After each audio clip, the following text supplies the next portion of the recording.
kung ano yung gagawin ko. Kasi nagbabago na ako eh. Gusto ko lang, ang advocacy ako kasi, para lang ma-highlight yung action na ginagawa ng PNP-ACG.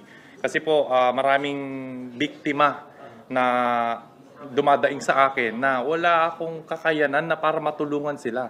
So, okay. Suddenly, Suddenly, si Rendon gustong makatulong sa Pilipino. Parang kailan lang, parang kahapon lang. Wala siyang alam gawin kung hindi guluhin ang Pilipinas. Grabe ka naman. Grabe ka naman, Coach Oli, guluhin ang Pilipinas. Hindi, gusto ko lang bigyan ng komentaryo. Ngayon, nagbabago na siya, naguguluhan siya sa inyo. Ngayon, nagbabago siya. Ayaw nyo. Oho, bigyan ko kayo ng komentaryo mamaya.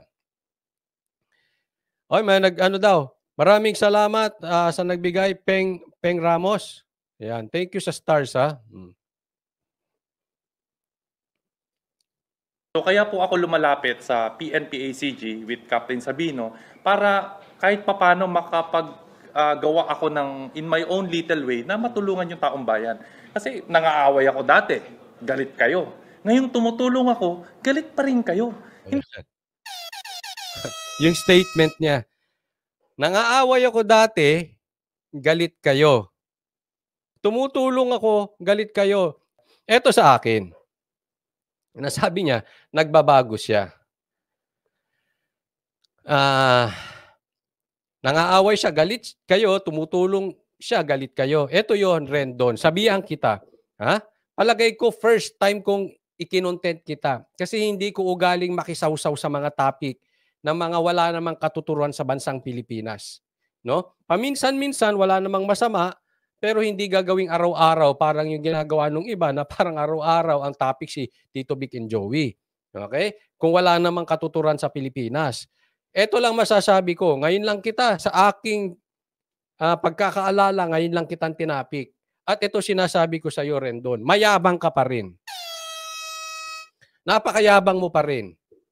Kahit nagbago ka, tinan mo ha, una hindi mo inaming nagkamali ka dati. Hindi mo sinabi na mali ka.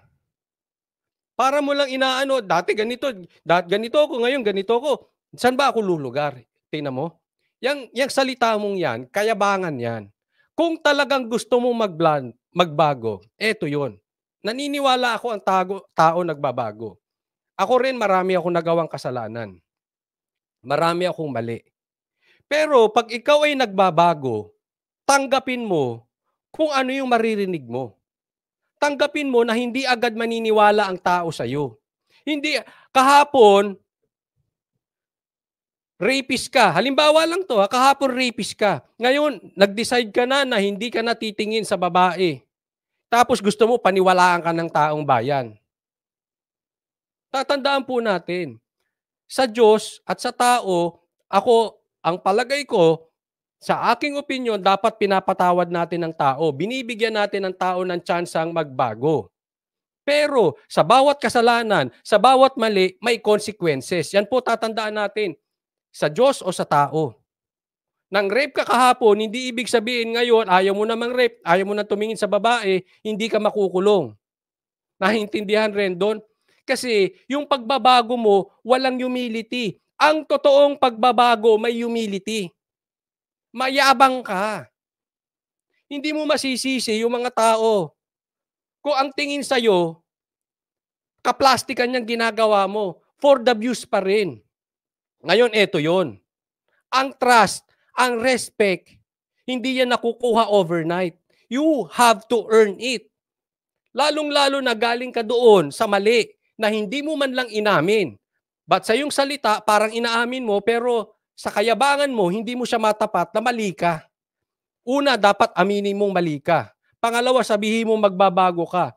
Kailangan sa lahat na nagbabago, kailangan magkasama yan, repentance and humility. Without repentance, without humility, wala din.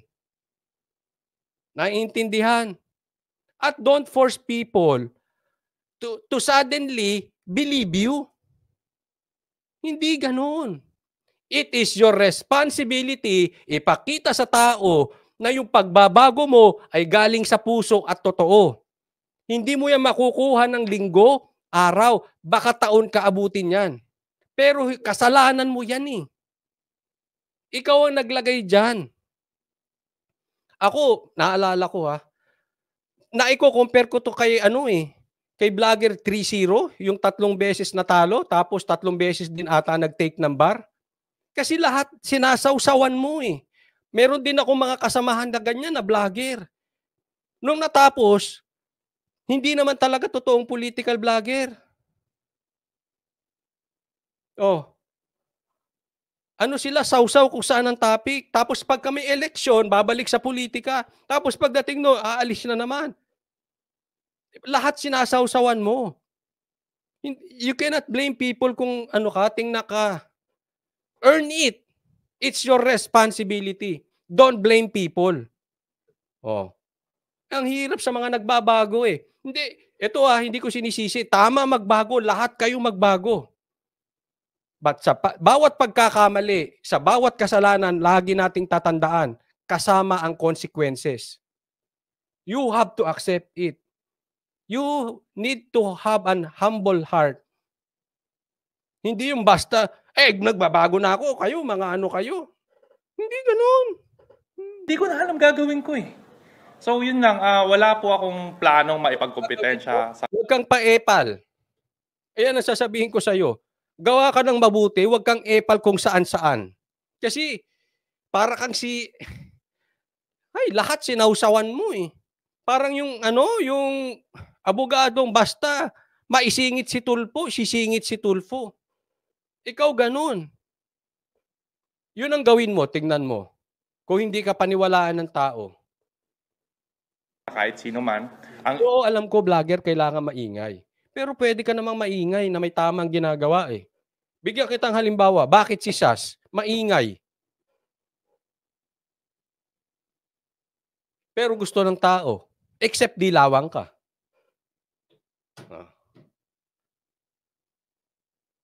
Bakit si Banat Bay? Maingay, gusto ng tao. Except tanso ka. Or ikaw yung vlogger na walang makontent.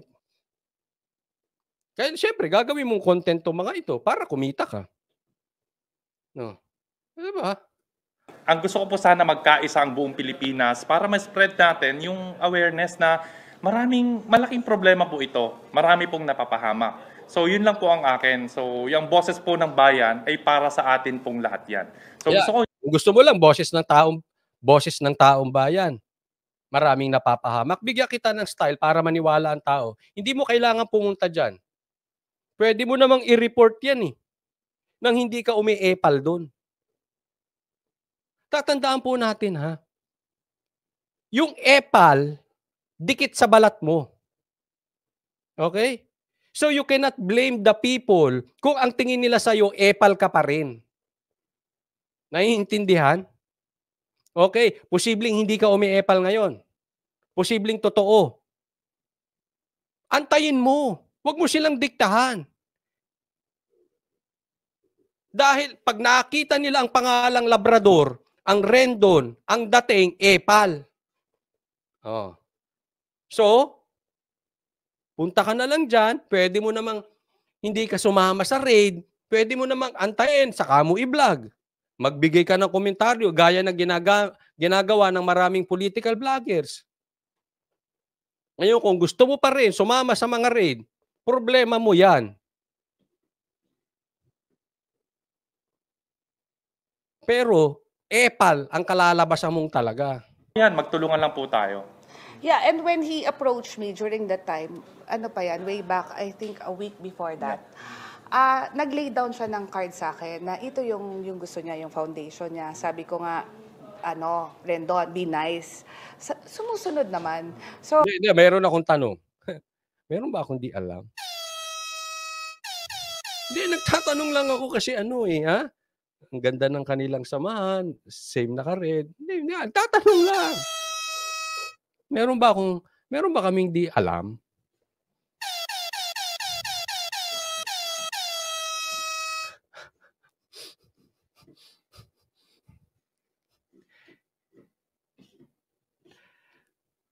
kung gusto niyang tumulong, pwedeng hindi sa raid. Hindi mismo doon sa raid itself. Ang daming paraan. Alam niyo po, ma'am, pag gusto, maraming paraan. Ako kasi, personally, Sabi ni Zocat Vlogs, collab yan. Uy, collab. O, ikaw kasi, I believe in second chances. yes, I believe. Pero you cannot force people to believe na nagse-second chance. Yun yung in-explain ko kanina. Kailangan ng gumawa ng paraan yung may kasalanan, yung nagkamali. Kasi ganito yan eh. Yung iba, gusto magbagong buhay. Ang gusto nila, mauna, magbago yung external. Hindi po. Sa lahat ng pagbabago, ang unang inuuna, puso. Tandaan nyo yan. Pag hindi na bago ang puso at binago nyo external, wala din kapupustahan yan. Halimbawa, adik ka. Or malakas ka magsigarilyo. Unless ayusin mo yung puso mo, walang mangyayari. Halimbawa, itinigil mo yung yung pagiging adik mo. Pero dahil lang para balikan ka nung asawa mo. Pag ganun ang purpose mo, pag balik nung asawa mo, balik ka rin sa pagiging adik. Bakit? Ang ibinago mo external eh, hindi yung puso. Unang binabago yung puso. At huwag niyong babaguhin yung tingin ng tao sa inyo. Hindi nyo control. You control what you can control. Outside of your control, you leave it to God. Kasi ito na yung trend eh. Ito na eh. Sabi ni dito, Epal in a good way ni Mateo. Ito na yung trend. Sige, pagtanggol mo, sir. Ay, ma'am. Ayan na daw yung trend. This is where we are going. This is where we are heading. Hindi naman, iba kasi yung tema ng news, iba yung vlogger. So, ang concern natin dito primarily, for me, is to have as Ano concern mo, ma'am? many rich, mas madaming abutin. Daming mayaman. Many rich. Concern ko dito, many rich. Maraming yayaman dito. Yung panawagan ko, the better. And yun nga, kung ito yung way para makapag-reach out. And anyway, pag mali naman, kahit nung operation, pinapagalitan kita eh. Kino-question ko siya eh. So, di ba? But it's a work in progress. This is something new. So, marami pa tayong pwedeng matutunan from this. Or May tanong lang ako, ma'am. Hindi nga. Ano meron? May tanong ako, Rendon, wala ka ng topic? Hindi na ba kinakagat ng mga artista yung mga lahat ng pang-aaway mo? O sinong lahat ng aawayin mo? Ako? Sige. Hindi, lahat inaaway niyan para lang magpapansin.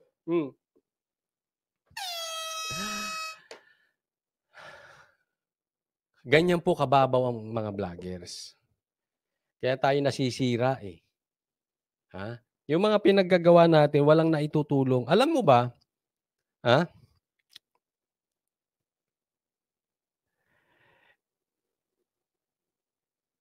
Yung paninira mo ng paghahamon mo sa iba, yung sinasawsawan mo yung iba, alam mo, kaya tayo nababansagan na ang mga vloggers ay parang mga politiko rin. Para tayo mga politiko na tatakbo sa 2025 o sa 2028, lahat ng issue kailangan sausawan.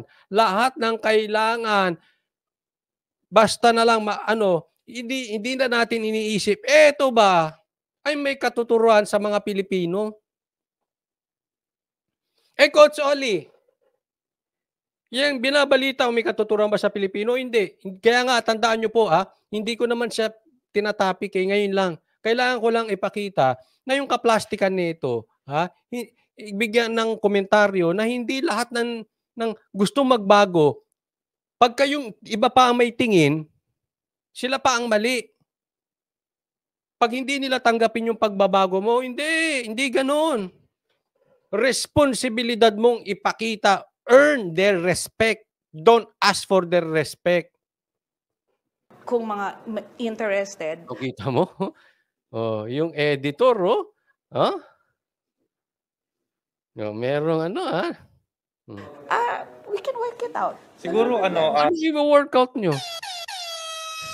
naninibago lang yung buong Pilipinas kasi syempre this is the first time na naipag-collaborate po ang isang government agency sa isang ordinaryong mamamayan. So baka naninibago lang po kayong lahat. Basta po ang intention ko ay pure, is to help lang, na kahit ano naman pong government agency, pwede naman natin tulungan, ma-highlight po yung mga Ay, teka saglit. Ang ganda ng word na sinabi ni LJ Jarin. Pa lang yan strategy. Yan gusto lang makabalik ulit. Kaya kung yari nagbago na bulok style yan. O yan. Ang ganda ng word na nakita ko. Epal strategy. Pakiusap sa mga vloggers. Tigil-tigilan po natin ang epal strategy. Wala pong naitutulong sa bansang Pilipinas kung ang mga vloggers ay epal strategy. Hindi na nga natin mapakinabangan ng mainstream media ngayon dahil hawakan sa liig. Yung mga ibang vloggers pa epal strategy. Pag naubusan ng views, pag naubusan ng content, sausaw sa epal. Kayong mga vloggers, tigilan nyo yung epal strategy. magagandang ginagawa nila. I-mention mo yung vlogger sa MMDA. Mention mo yung mabla. Hindi, basta. I-mention mo yung Ulitin natin. I-mention mo yung sa MMDA. Ma-highlight po yung mga magagandang ginagawa nila. I-mention mo yung vlogger sa MMDA. Meron, at saka hindi po ito yung Mo yung vlogger sa MMDA. Ay, meron akong Meron akong tanong sa inyo. Anong meaning? Kasi may mga nagsasabi pag ang babae. Ito hindi hiwalay ito dito naisip ko lang. Anong ibig sabihin pag ang babae gumano ng buhok?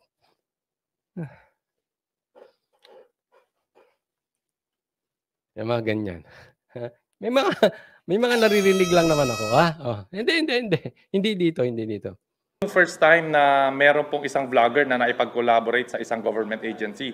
Kung mapapansin nyo, alam ko meron yung MMDA na laging kasama doon sa operation, sa panguhuli. Dapat ma'am, ikaw na nagsabi. Nadinig naman namin dinikta mo yung about sa MMDA. So hindi po ito first time. Nagtataka po ako na bakit ako yung pinag-iinitan. Kasi epal ka. Yun lang. Ito siningit nila sa MMDA. Ako po, hindi po ako para mag-decide kung yung pag ginawa niya ay tama or mali. Okay? Ang sa akin, antayin mo yung tao.